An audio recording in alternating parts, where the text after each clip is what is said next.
So thanks everyone for your beautiful questions. We're now going to move into a meditation, and I want to give thanks to Robert Coxon because Robert's music is being used this month, and it truly provides a beautiful couch for us to rest into as we go on that journey to connect with that perfect, beautiful, whole and complete soul that we have. So I invite you to close your eyes and deepen your breathing. You may even wish to place your hands on your heart, and as you focus on your heart area, think of a memory you have where you are extremely grateful. A memory you have where you are extremely grateful. And allow that gratitude to flood from your heart through all the cells in your body, so that your entire being in this moment is feeling the deepest gratitude of a memory that you have. And in this gratitude attitude, we will give thanks for a few more things that we have to be grateful for. The first thing we are so grateful for is that we get the opportunity to experience the grandness of our soul. We are grateful for Gaia, our partner, that supports us in this journey where we can experience the grandness of our soul. We are extremely grateful to the artists and musicians on the planet that communicate in such pure ways from the Creator directly to our soul. And finally, we are deeply grateful to Kryon for bringing in the loving messages.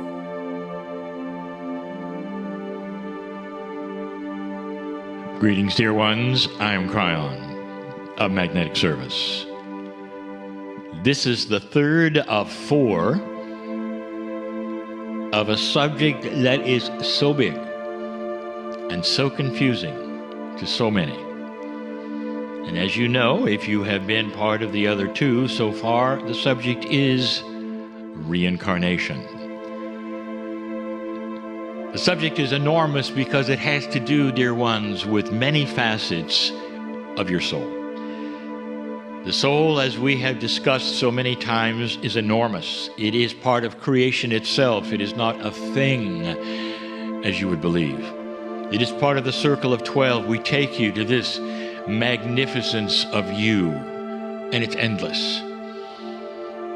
But in this particular scheme of lessons, this is about your soul on earth.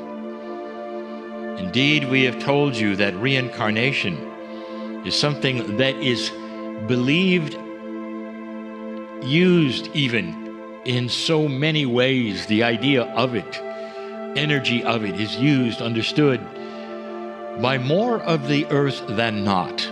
There are so many who say, how can you believe in such a strange thing? Perhaps some of your neighbors or whatever in this particular culture, not understanding that most of the world has always understood and believed in reincarnation. It's only when you got to your own modern doctrines that you eliminated it. We have told you some of the attributes already of it, not just the history of it. We've told you about the gender selections of it. We've told you some of the things that we have told you before. And now we get to some of the things, perhaps, that you've always wondered about. The beautiful things, the things that are confusing to many, because you wonder how this could be. You understand, dear ones, that one soul comes to this planet over and over and over. This is the story of you. We've told you that even your lives are recorded in something called the cave of creation on the planet, and that it stays there in that cave of creation as a recording, even though you go somewhere else perhaps at the end, and you have all of this which we're going to talk about today, which is soul planning. But that which is the essence of your lives and the energy of your lives and who you've been, and perhaps even the potential of who you might be with your planning, stays in the planet. Now, this is perhaps interesting, but it's more than interesting. Do you start to understand in that you are part of the planet in more than you think? That which we've told you before, that beautiful sentience of Gaia, that love that is part of what I will call the humanism of everything that is, and yet it's left out of all of the major doctrines of the planet.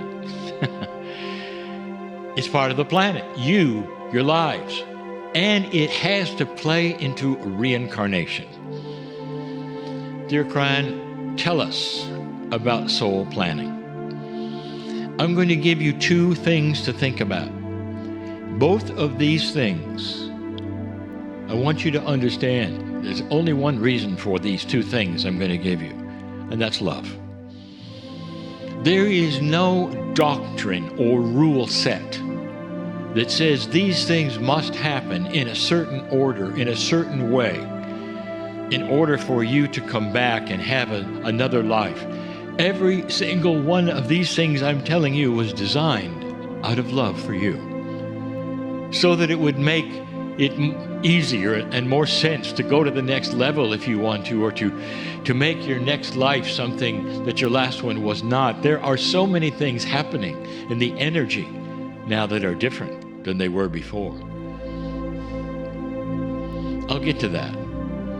But the soul planning is magnificent. How many of you have been told that you planned your incarnation? But more than that, you planned who was coming with you, or perhaps who your family would be. You have some choices on this planet, obviously, and that is who to be with. Perhaps even self-co-creation, who you may want to meet, or that, and that's your choice. But you have no choice, seemingly, who your mother is, or your father is, or your sisters and brothers are, or all of the other relatives. And so many of you continue to say, I didn't plan that. I never would have selected those people. Yes, you did. And sometimes you select them, dear ones, for reasons you may not really truly be aware of. I want you to think that you're on the other side. And at some level, even some of those who are still alive on the planet and have not passed over, their souls are there with you, even though they're alive, helping to plan their next incarnation with you. And here's how it might go. I see you're an old soul and you've been here over 400 times on this planet. I've only been here 30 times. What's the best thing we can do? I'll be your mother next time so you can teach me something. I'll be your dad so you can teach me something. Are you seeing where this is going? Old souls do not plan their next incarnation so that they will have a benefit from it. They often plan it so they can teach from a position of it. You come into a family, and indeed it may not be the enlightened family you would have chosen, but your presence there may be a way to kickstart them into something they never knew before. That is an enlightenment process, dear ones. You plan the next incarnation and who those are, who your family will be, not necessarily for your growth alone, but for theirs. That is a system of love. I want you to think for a moment, perhaps, what family members gave you the most trouble this lifetime? There'll be a day when you'll all have a party and you'll discuss how it went on the other side of the veil. But they'll look at you and they'll say, thank you for going through that. And yes, we saw what you were and we saw how you acted, and it may not have seemed a certain way, but you affected us and helped us and enlightened us. And there will be a big love wash come over all of you when you realize you did it together. That is soul planning, and it happens. And that, dear ones, is a big part of the reincarnation process of who you will be. Your choice, almost entirely, with others. And you come in willing.